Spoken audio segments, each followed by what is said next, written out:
Welcome back to Solar Sessions, the podcast where we shine a little sunlight on ancient myths. I'm your host, Sophia, proud Apollo kid, lover of good stories, and let's be real, not the best at archery, and I'm sure Will Solis could tell you that, but I'm decent at with singing. Last time, we delved into the very beginning, the story of Gaia, Mother Earth, and how she gave rise to the first gods. Today, we're taking a swim, and not just in any sea, we're diving into the story of the Titan Oceanus, the ancient god of the great river that once circled the entire world. So, grab your floaties and non-alcoholic pina coladas and those little coconut cups with a cute mini umbrella that we all know Leo Valdez will find something to build out of them. Let's talk about the Titan of the waters.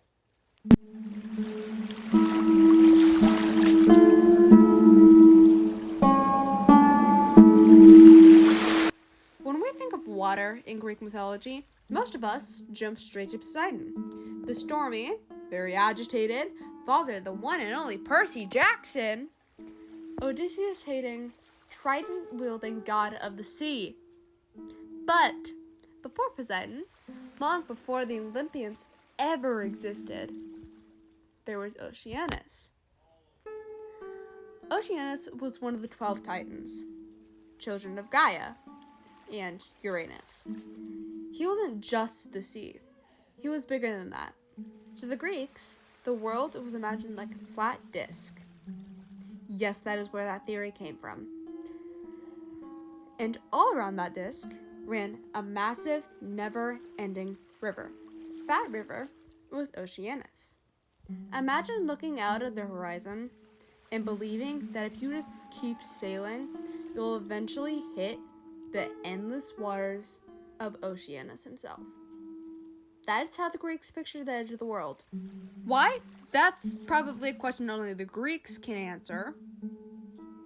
So I don't know. Don't ask me.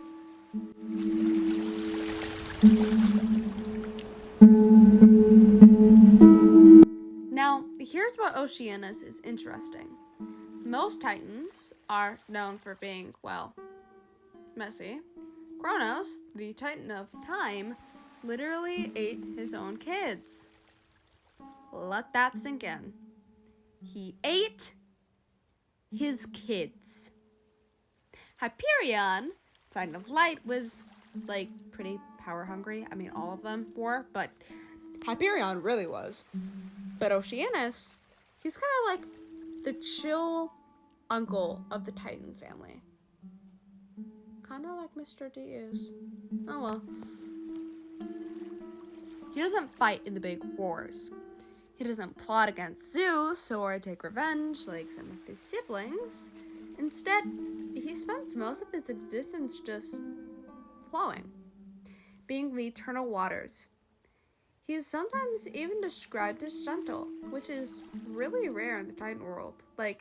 Really, really rare. You know what? I'm gonna add a third really. I'm gonna be that person.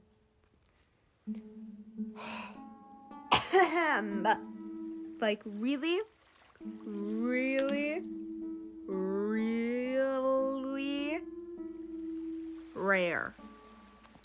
Even when the big Titanomachy, that's an epic 10-year war between the Titans and the Olympians, which we'll dive into a little later, breaks out, Oceanus stays out of it. He doesn't pick sides, he doesn't grab a sword, he just keeps the river running.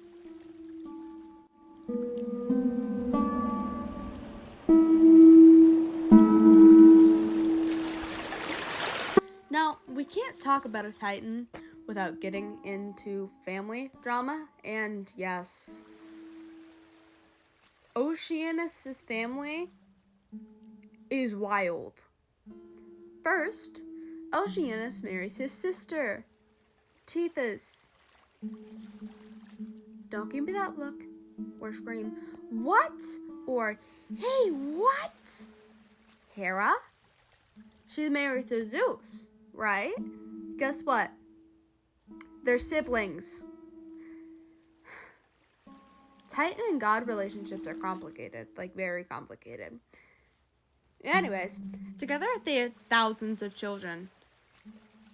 And when I say thousands, I mean thousands.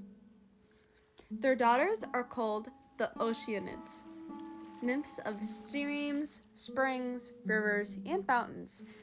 If water flowed, there was probably an Oceanid living in it.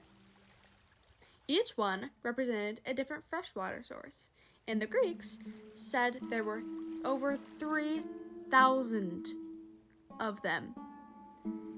And then they had sons. Lots of sons.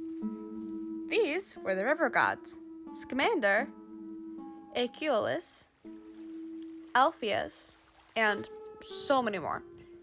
Basically, if you look at a map of Greece and find a river, chances are Greeks thought that river was a child of Oceanus. So yeah, Oceanus was busy.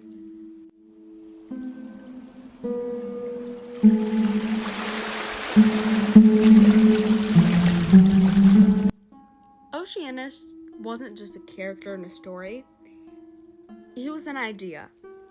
The Greeks saw him as the boundary of the world, the waters that no sailor could cross. He represented mystery, the unknown. In Homer's Iliad and Odyssey, Oceanus is even called the source of all gods and all things. That's how essential he was. Every river, every spring, every drop of fresh water was thought to trace its origin back to him. In a way, Oceanus symbolized something eternal. He wasn't about chaos or destruction. He wasn't about ambition or war. He was about consistency, flowing forever around the world, holding it together.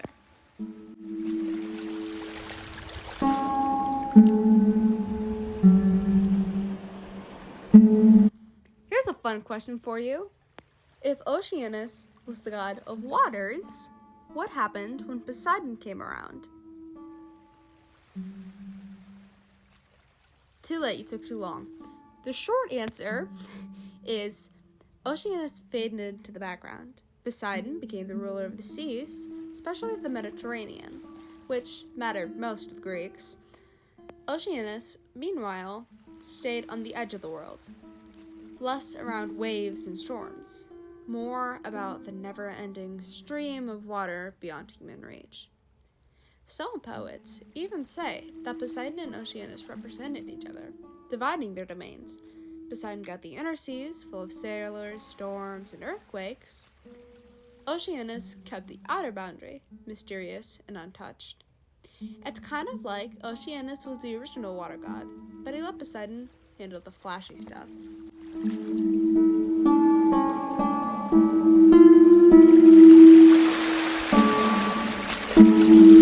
Now, Oceanus doesn't show up in a ton of myths, but when he does, he plays an important role. In Prometheus' Bond, for example, Prometheus is chained to the rock for stealing fire. Who comes to visit him? Oceanus.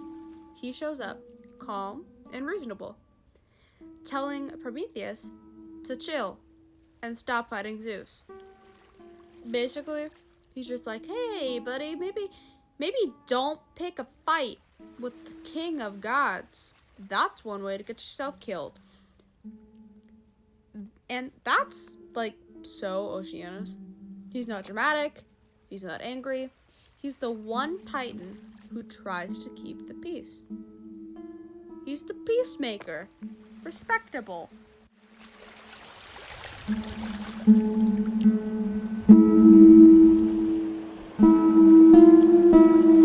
Oceanus wasn't just a Greek idea.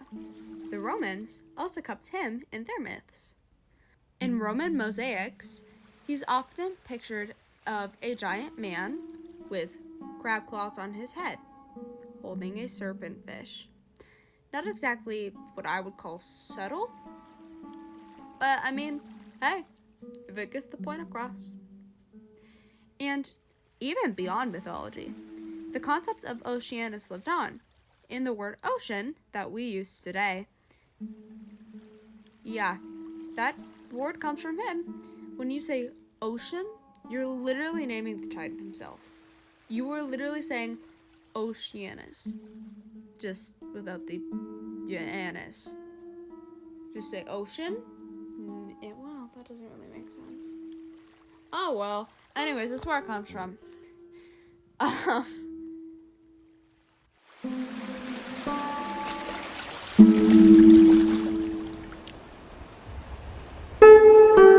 So, what do we learn from Oceanus?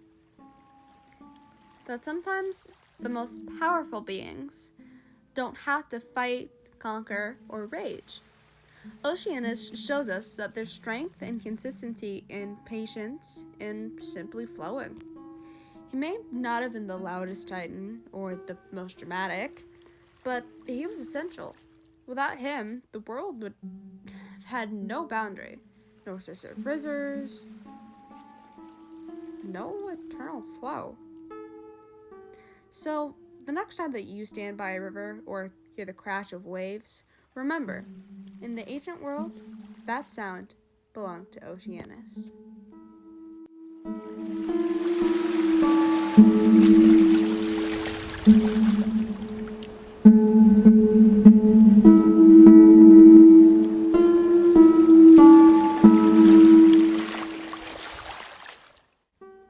In the next episode, we'll dive deeper into the Titan Hyperion, the Lord of Heavenly Light, and his story. This has been Solar Sessions. I'm Sophia, child of Apollo. Thank you for listening, and may the sun, the music, and the myths always guide you. Me from the future. While I'm editing this, I realized I forgot to mention that in our next episode, it's going to be the same story, so it's still going to be the story of Oceanus, but we will have a guest from one of the cabins, so make sure to go check that out, and yeah, peace.